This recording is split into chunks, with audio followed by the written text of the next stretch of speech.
கோவை சின்னியம்பாளையம் அருகே சாலையில் சென்ற கார் தீப்பிடித்து எரிந்ததால் பரபரப்பு ஏற்பட்டது.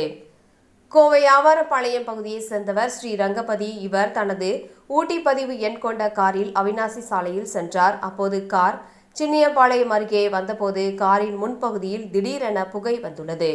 சுதாகரித்துக் கொண்ட ஓட்டுநர் காரை நிறுத்தி கீழே இறங்கினார். அப்போது கார் தீப்பிடித்து எரிய துவங்கியது.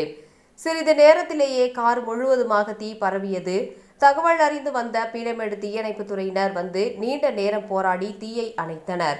இந்த தீ விபத்து கார் முழுமையாக எரிந்து நாசமானது. மேலும் விபத்து தொடர்பாக பீளமேடு போலீசார் விசாரித்து வருகின்றனர்.